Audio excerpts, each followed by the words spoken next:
Fight Fiend Forecast.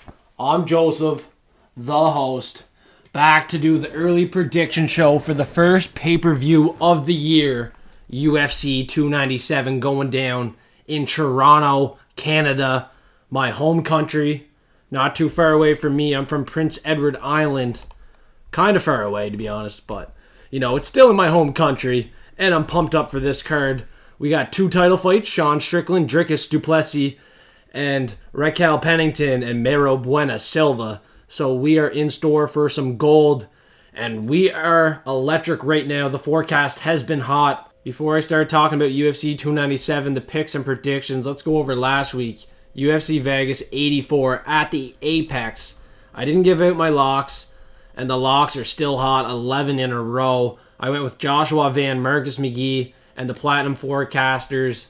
Doubled their money there, $5 a month for exclusive early access, not only to the locks, but to the bets. We also have a cheat sheet as well with confidence levels, method of victories. Last week, we made some serious money. Bruno Ferreira KO, that cashed. Jim Miller finished, that cashed. 2 for 3 on the value props. I give out 3 each and every week, and they're early in Discord, absolutely free. The link is in the bio below. And the value prop that didn't hit was my lock of the week by a decision, Joshua Van. But I did a double bet on that one. You know, I took him by a decision and Jim Miller finished, and then I took actually Joshua Van KO. So I actually had a feeling he was going to get the KO, and then I put Jim Miller finish as well. So I put 1.5 units on that for 10 units. That was a big win. I love seeing a nice, profitable win like that, let me tell you. And we're going to see many more on this card. You know, I'm cooking up some bets each and every night here. I do all custom graphics for the tail of the tapes. Content's all custom made. All the bets, I put hard work into them. Lots of hours of research. So, you know, if you like what I'm doing here, if you appreciate what I'm doing, please smash the like button. Suplex the subscribe button. I really appreciate that support. I'm going to get right into these picks, but we just had a few things to talk about from UFC Vegas 84. We have to look back, see where we went wrong, see where things went good, and keep the momentum rolling here.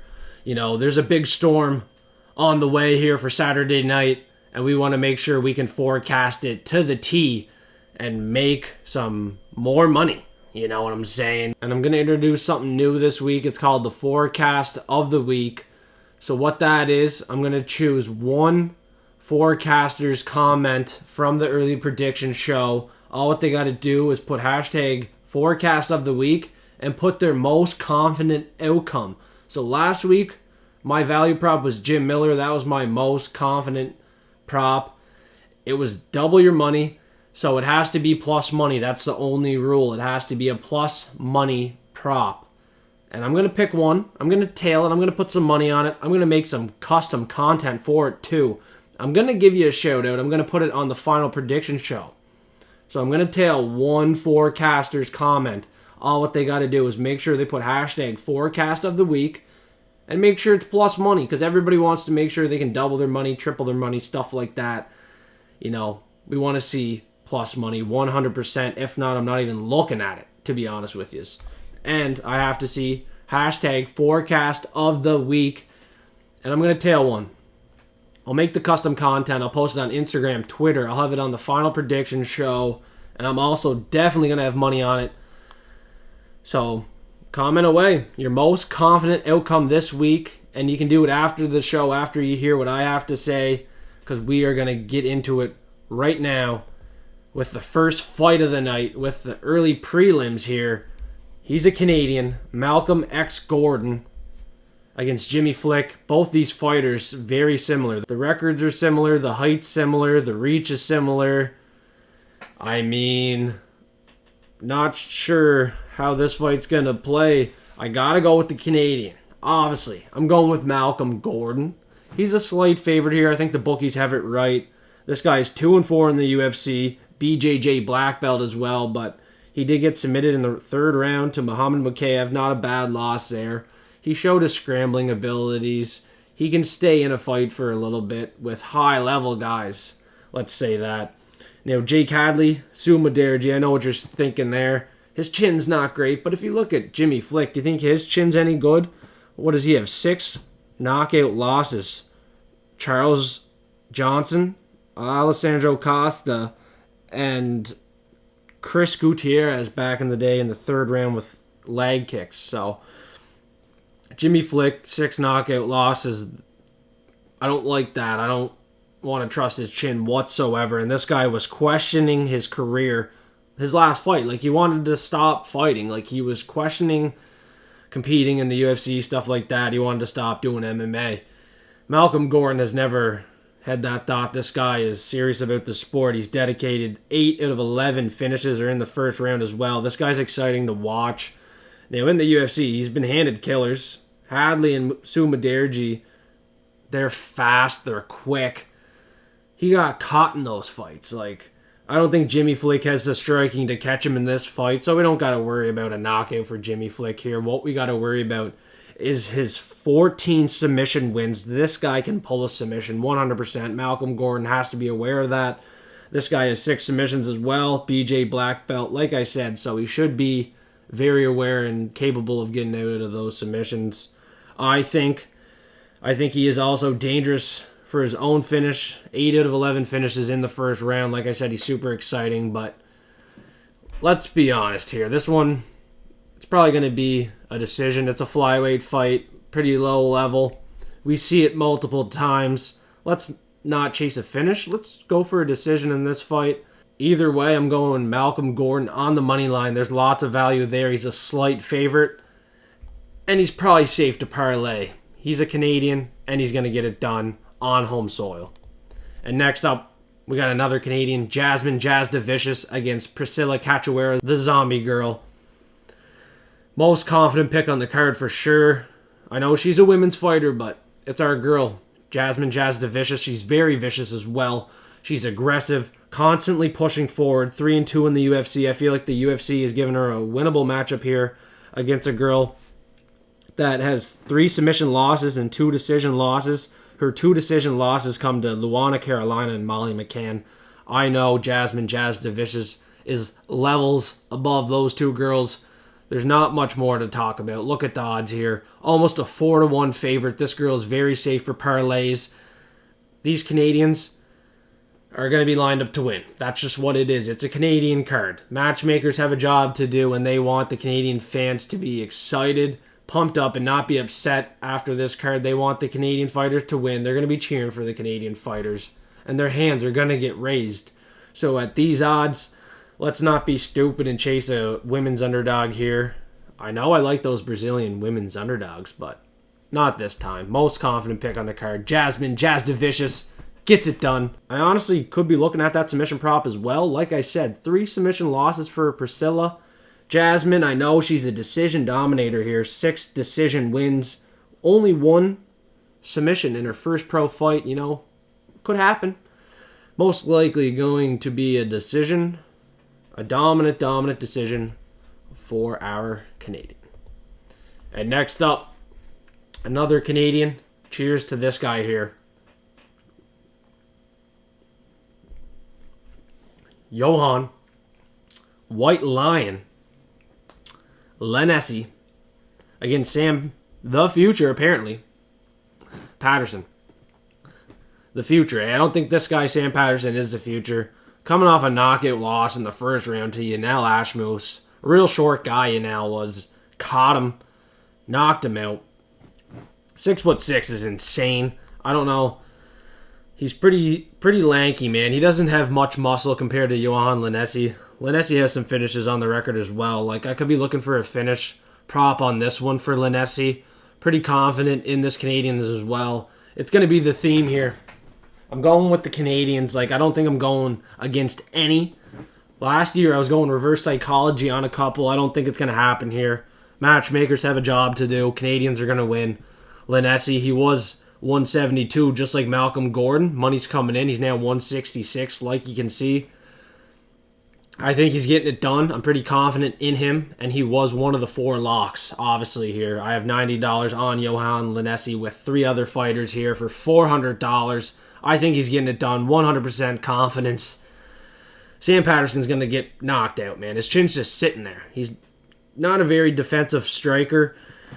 Strike accuracy, 36%, man. Like, chin's just held super high, super hittable. 0-1 in the UFC. He's about to be 0-2. 6-0 amateur. I know it looks decent, but, you know, these guys have some pretty padded records. I was looking at the guys he beat, 14-1. I thought I was impressed until I looked at the guys that the 14-1 fighter has fought. Horrible tomato cans. You know, he's fighting guys with padded records. It looks like he's fighting good guys. It's not that. It ain't that, you know. People are catching on. People are starting to look in a bit deeper, and that's why there's money coming in on Yohan Lainesse. Another Canadian going to get it done here. Play it smart. Parlay the Canadians. And another thing to note about that, like, last card we seen in Vancouver, all Canadians won. Wouldn't be surprised if we see it again here. Smash the like button, suplex the subscribe button. One of the most electric shows on air right now, the Fight Fiend Forecast. We bring the heat and we're on fire. Gillian Robertson, another Canadian, against Polyana Viana. Both these girls don't have the best record. They don't. Look at the record, but obviously look at the odds. Money's coming in somewheres. It's on the Canadian once again. I'm kind of feeling a decision here for Gillian Robertson. I don't know if she can finish Polyana Viana. This is honestly going to be a close fight. Odds are steamed here. It's going to be a little bit closer than the odds say, but I got to go with the Canadian once again. Polyana Viana, 40% strike accuracy. She is aggressive. Averages a takedown 30%, but you don't want to be taking down Gillian Robertson. Like, she submitted Pierre Rodriguez, undefeated fighter, in her last fight in the second round. And she also submitted a very aggressive fighter, Agapova, in the third round there. And then a first round submission against Priscila Cachoeira, who's also on this card. Like, Gillian can submit a lot of girls in this division. She also has the most submissions in the division. Probably going to get a submission, if not a clean decision here. So, moneyline Gillian Robertson. That's why money's been coming in. Like, it is going to be close. So, Polyana Viana ain't bad, but I think she's a little bit more focused on her OnlyFans career now. 4-inch reach advantage should help her. But like I said, her striking's not that good. 40% strike accuracy. She's just super aggressive in the first round. So, Gillian survives that first round. Second and third round, we're going to be looking at a submission or a clean decision win. And next up, we got a fight in the bantamweight division. This guy is not Canadian, but he's representing Canada. He's from Ukraine, Serhiy Sidey. And this is a rematch fight against Ramon Taveras. I'm excited for this one. It shouldn't last long. Nothing's going to change here. Do you guys think anything's going to change? I know that last Dana White Contender Series fight looks damn good. Jourdain Ramosius, I was on him. I was on the wrong side. I was trying to fade this Ramon Taveras, but he is decent. Not as good as Serhiy Sidey. This guy, he's going to have the reach advantage here. 2-inch reach. It's a slight advantage. And in a fight that's going to come down to inches potentially, it's going to play huge. Big dividends here. Already has a win over him as well. He's going to have the confidence. It should be easy money. Nothing should change, honestly. Ramon is going to be hungry to, you know, get that win back, but I don't know if it was an early stoppage. Serhiy Sidey caught him. Has power, man. This guy, very high IQ with power, forward pressure, super accurate. His gas tank's really good, too, if it goes the distance. He's not losing this fight in Canada. It's probably going to be another knockout in the first round. That's what I'm thinking. Like, nothing's going to change whatsoever. We're getting a great price, 153. I thought he would be like a 4-1 favorite. UFC matchmakers said, hey, let's make this fight happen. It's happening. I don't think anything's going to change. We're getting a lot of value on that money line. Serhiy Sidey, I see him getting the finish once again. For parlays, I mean, that's going to be a good boost. And next up, same price, 153, but I'm not feeling confident in this guy here. Charles Jourdain, another Canadian, against Sean Woodson. 250 for Sean Woodson. 9-inch reach advantage, 5 inches taller. You know, his strike accuracy, 45% against 50% for Jourdain. 60% defense for Jourdain, 60% defense for Woodson. Woodson does have an advantage here with that reach. It's insane. Very insane. 9 inches, man. Like, had a big flying knee knockout of Terrence McKinney. Hasn't done much since that. Like, a draw against a 16-7 Luis Aldana. Like, Charles Jourdain went to a draw with 11-2 Josh Coulibaly. I think Jourdain has fought the higher level competition and has done better as well, too. So I got to go with another Canadian here. Charles Jourdain. Always entertaining, always exciting. He has to perform in front of the Canadian fans here. He won his last 2 fights. The only thing that worries me for Woodson is really that reach advantage. Like, he has some pretty sloppy decision wins here. 11-2 Bazooka in his last fight. 13-5 Zalal, who's caught, and then 11-7 in his UFC debut. Like, they call him the sniper. You know, he's going to have a big reach advantage on a lot of guys. He can manage his distance very well, but Jourdain's gonna find a way. He's super creative in front of the home fans here. Another Canadian gets his hand raised. On to the next. And next up, we got yet another 153. Do I have that right? I think I do. 153, Brad Katona. So obviously there's a trap in there somewheres. Maybe not, though. I don't think this one's a trap. Brad Katona looked very good in his Ultimate Fighter finale there, did he not? Unanimous decision against Cody Gibson. That was a war. All judges headed for Brad Katona. And it was his second time winning the Ultimate Fighter. On the first time on the show, he submitted Bryce Mitchell and beat Kyler Phillips by a majority decision. Garrett Armfield has not fought those guys. Has not beaten those type of guys. Armfield has knocked out guys that were 10-5, 7-11. Submitted a guy that was 1-0. And beat a guy by split decision 6-3. Not the highest caliber fighters, to be honest. Garrett Armfield's going to get destroyed. Absolutely destroyed in this fight. I think Brad Katona should be a 4-1, 5-1 favorite in this fight. And next up, before we get into the main card, please smash that like button and suplex the subscribe button. I have Patreon set up. I give out my bets on Patreon for $5 a month. Exclusive access to the picks with the confidence levels, method of victories. I also have a cheat sheet as well for each and every pay-per-view. It's called the Forecast Forensic, and that does very well. And I also have a Discord set up for absolutely free, so hit the link in the bio below for Patreon and Discord. I really appreciate that support, everyone. Let's secure another bag here on the main event. Arnold Allen, Movsar, Evloev. This is it. Like, this is a close fight here. Goose egg. We got a goose egg. Arnold Allen here, 10-1 in the UFC. Movsar Evloev, 7-0 in the UFC. This is going to be an exciting fight. Be careful with your money on this one. I might have some action. The Cookie Man knows what I'm saying. I might have some action on this one, so he better drop his comment below here. We're looking for a forecast of the week. Your most confident prop this week. Put it in the comments below. This might not even be at plus money. Movsar by a decision, is that plus money? Someone let me know in the comments below. I'm sure someone will here. We're going to break it down. Obviously, Movsar by a decision has to be the play. Like, the dude's just dominating here. Decision dominator, 10 decisions. Diego Lopez, 23-6. Dan Iggy, 17-7. Hakeem Dawodu, 13-4. Nick Lentz, Mike Grundy. Arnold Allen, he knocked out Dan Hooker. And then the knee injury with Calvin Kattar. And then his decisions are against Sodiq Yusuff, Nick Lentz, and Amakwan Amirkhani by split decision. Arnold Allen is a little bit overrated. He has power. He has some speed, but Movsar is very smart, very technical, can get the fight to the ground. Even though Arnold Allen has a 75% takedown defense, it's questionable if it's going to hold up against Movsar, to be honest. I don't know if it will. I really don't know if it will. I know Allen has fast hands. He could definitely catch Movsar, ruin that goose egg. It could be a first-round KO for Arnold Allen, just like the Dan Hooker fight. Like, I could see that happening. You know, that's why I'm a little bit worried. That's kind of the weird feeling I have in my stomach about this fight, but I'm going to ride with the favorite. I'm going to ride with the guy that's undefeated.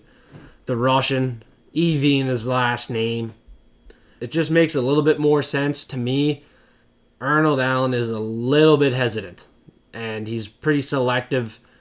You don't want to be too selective and hesitant against a guy like Movsar, who is a pretty good striker as well. Like, people don't think his striking's that great. Well, listen to this. 60% strike defense. He can avoid a lot of stuff. 50% accuracy, but his volume's very good. He has 5 strikes a minute. Relentless pressure and control. So if he gets you down, he's going to control you. At the end of the day, who has the better cardio? I got to go with Movsar as well. Better IQ, Movsar. He's undefeated. He's going to want to stay undefeated. We're getting great value on the money line as well, 157. So if you got the balls and you're willing to trust him, this guy could be safe for parlays. I got to think he's safe for parlays now.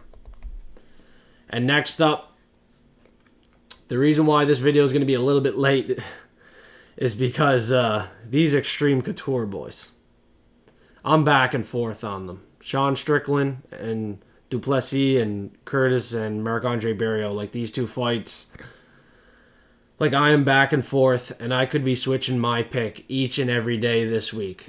Like, I don't know if you guys feel the same, but these two fights I feel like are the closest on the card. We have to be very careful with our money on these two, but I'm going to make a pick. I'm going to give a prediction like I do on each and every fight. You don't have to tail me on each and every fight. Like, this is my free time. This is what I like to do. I like to help you guys make money. I like to make money, so this is what I'm feeling on this fight. Let's talk it out. Going with another Canadian, obviously, here. But Chris Curtis, the reason why he could win is because he's training with Sean Strickland, right, at Extreme Couture. These boys are pretty confident in their abilities right now. Tons of energy in the gym. They got UFC gold right now. Chris Curtis has power, but Marc-Andre Barriault was only knocked out once to Chidi Bang Bang Njokuani in the first round. I don't see the knockout happening here. Barriault is a grinder, has great cardio. And I had a weird feeling this morning that Barriault would actually find the KO. He knocked out Julian Marquez in the second round. Knocked out Abu Azatar as well in the third round. This guy has capabilities. He submitted Jordan Wright very recently as well. You know, anything can happen here. 240 for Marc-Andre Barriault, the Canadian. I've not yet taken a dog of the week or underdog, anything like that. So this could be him. I'm going to take the money line, 240. Dog of the week play. Probably going to be a dog of the week for me. Have not locked it in yet because I'm so back and forth on this fight. Like Chris Curtis, he's crisp and clean. Power, like I said. The confidence is in the gym. But it's in Canada, right? So I don't want to give away the main card pick yet. But I'm going with the Canadian here. Like I said, the finish is live. He has some decisions as well. He's 3 years younger, 3 inches taller. Won his last 2 fights. Has momentum in his corner as well. Trains at Killcliff FC. I love to back that gym as well. You know, there's a lot of reasons why Marc-Andre Barriault is a good underdog. So I'm going to go with him for now as an underdog. Don't know if you guys like it. Hopefully you do. Stay tuned for the final prediction show as well. I got more research to do on these fights. Like, I'm going to continue to do research until Friday, Saturday. So on the post-weigh-in face-off show, tune in.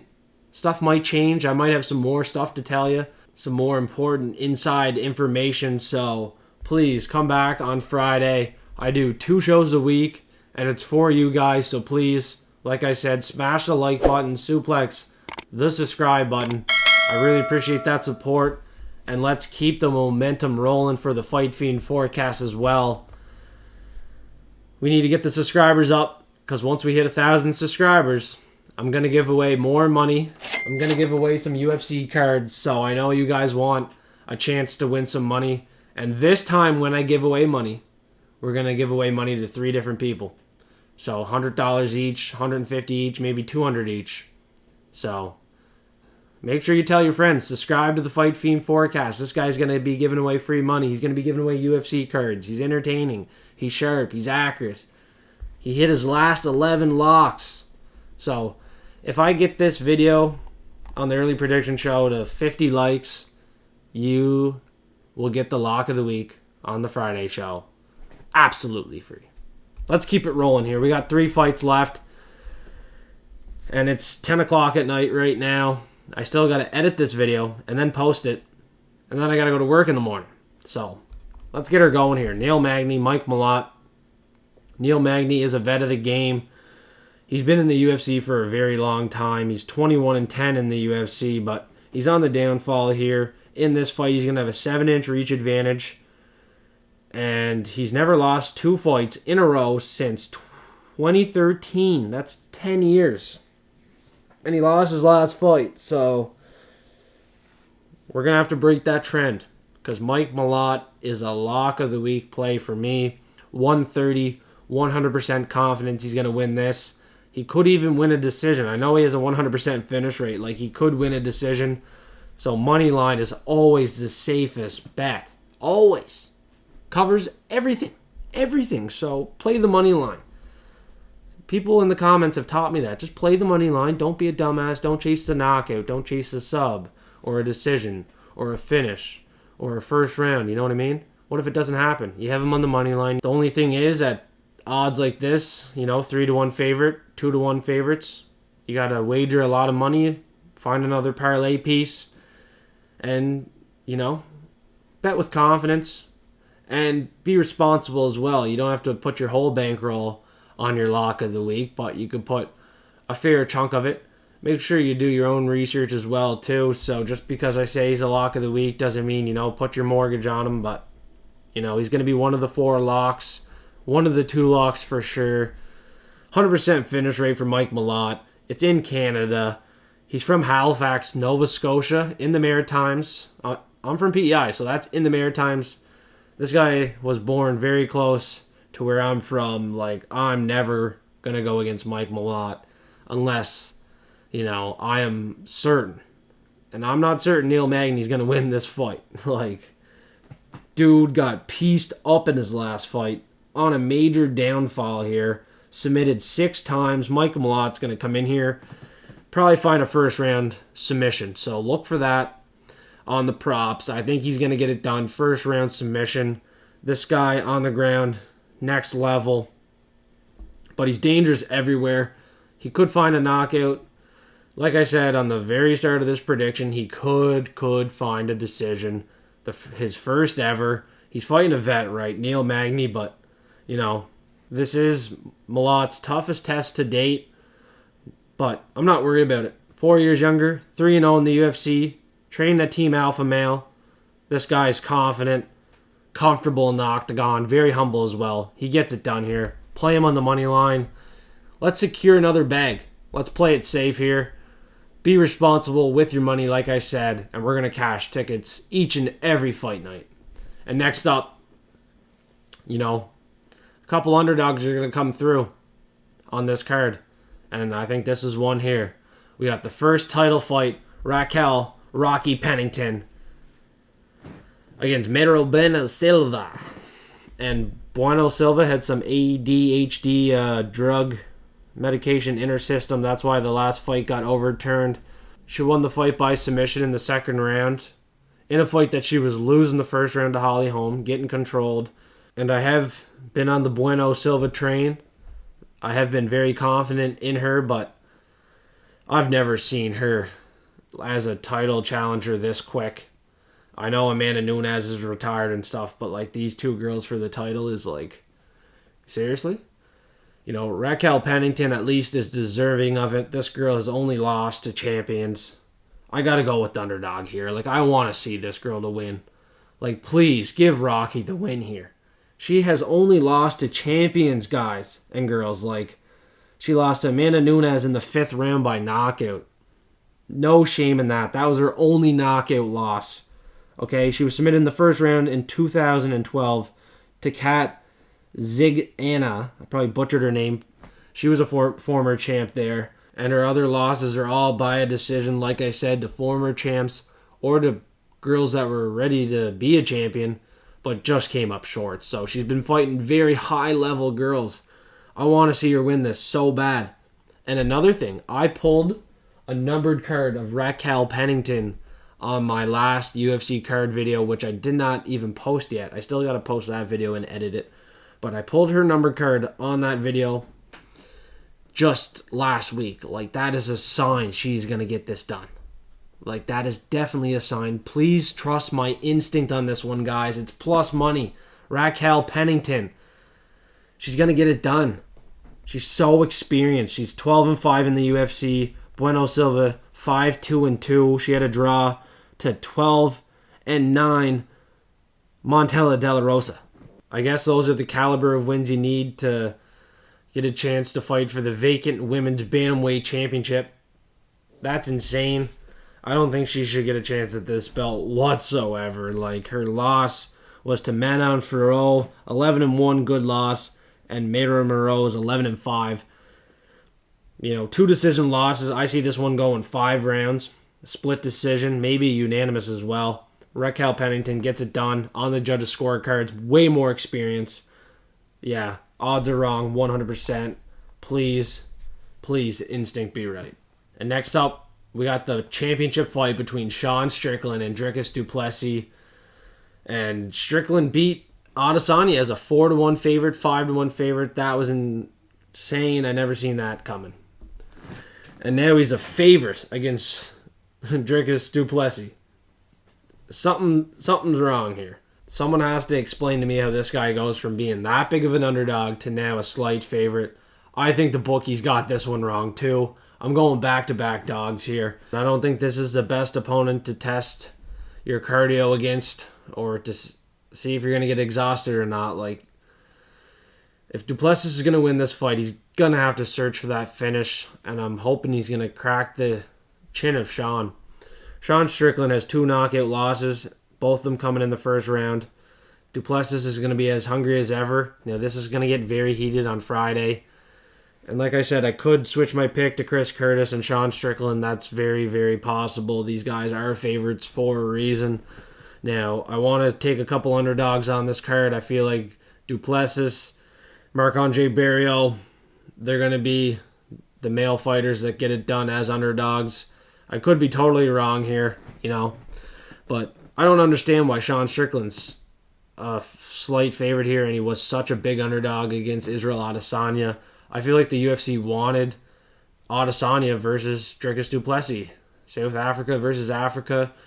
And then Strickland just ruined the party, He does have great durability. He has great cardio. He can go 5 rounds, push the pace. But if du Plessis really did fix, his exhaustion, him being tired with his airways, having surgery done and stuff like that, like, if everything's fixed, he can breathe fine. He can go for 25 minutes or even finish the fight within 25 minutes, Gotta think he gets it done. I underestimated both these guys highly, very highly, and I'm sure all you guys have as well. That win against Robert Whittaker, that is the one that's really, really like, wow. That's a big win. That's a good win there. 6-0 in the UFC. Du Plessis has to be the better fighter here. Sean Strickland, he's the champion right now, but I don't know if he is the best in the middleweight division. There's obviously a lot of killers in this division. So let me know in the comments below, who do you think is going to be the champion at the end of the year? So we're going to have to look back on this video and see who you guys think is going to be the middleweight champion at the end of 2024. And whoever is correct, maybe I'll do a giveaway. I'll go back and look through the comments. If anybody does comment who they think the middleweight champion is going to be at the end of the year, I might send them like $50, $100, something like that. Little giveaway here. Not everybody is going to be listening through the whole video. Some of you might be skipping ahead. So for the ones that listen through the whole video, there's a free $50, $100 if you can guess the middleweight champion by the end of 2024. And more than one winner. I'll do more than one winner. So comment below. It's going to help with the algorithm. I really appreciate that support. Last thing to talk about on this fight, I'm going Dricus. It could change. I'm back and forth on it. But for right now, on the early prediction show, Monday night, I'm going to lean Dricus du Plessis, South African, and new, gets it done here by finish. I'm going to call it second round KO against Sean Strickland. Finds the chin. Strickland, his hands are down. I noticed that. His hands are down.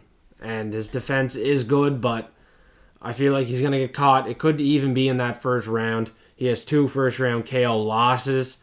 I don't think his chin's going to hold up. I think du Plessis does hit very hard. He proved it in his last fight against Robert Whittaker. Not an easy guy to knock out. It's not going to be easy to knock out Sean Strickland either, but I think he could. I think there's more ways to win for the underdog here in the main event. And new, Dricus du Plessis. That's where I'm going to end the video here. Things could change. So like I said, I could switch to Strickland and Chris Curtis. But if I switch to Strickland, I'm switching to Curtis. If I switch to Curtis, I'm switching to Strickland. It's just what it is. That's just what I'm feeling. If one guy loses, the other guy's going to lose. I don't know what you guys think about that. Let me know in the comments below. Let me know who you think the middleweight champion's going to be. Let me know your most confident prop of the week. Put hashtag forecast of the week as well there. I will pick one forecaster's prop of the week, so their forecast of the week, and I will make it the official forecast of the week for UFC 297. I'll make content up for that, and I won't be picking the forecast of the week in the comment section below until Friday before I do the post-weigh-in face-off show, so you have lots of time. So if you're looking at it and you're like, oh shit, it's Wednesday or Thursday, like I can't be forecast of the week, well, you still can. Comment below. Love to hear from you guys. Also, who's the middleweight champion at the end of 2024? Let me know. Comments below. Helps with the algorithm. And also, once we hit 1,000 subscribers, I'm going to give away money to multiple people. I have a giveaway bot set up in my Discord. Discord's absolutely free. So please hit the link in the bio. Become a forecaster now. Discord's free. But also, if you want to, help out a little bit, Patreon, $5 a month, exclusive early access to all the bets. The locks are going to be for Patreon as well for $5. I hit my last 11 locks, but like I said, if you guys can get this video to 50 likes, I'll give out the locks for free on the post-weigh-in face-off show. I talked about a lot on this show. Probably a little bit longer than I would have liked, but you guys got lots of information, and I'll be back on Friday for the post-weigh-in face-off show. And until the next show, I hope everybody has a great week, doesn't stress about life too much, just keeps buckling down, working hard, and figuring out this game. And I think we're getting to the bottom of it. Nothing to stress about here at the Fight Fiend forecast. We're going to secure another bag here at UFC 297. Hope everybody is safe over the next couple of days. Wear protection. Don't do anything stupid, okay? Okay, fellas? Be smart. Don't make any dumb decisions, Get a cab home. Don't drink and drive. Okay? Make some wise decisions in life. And think twice about, your decisions.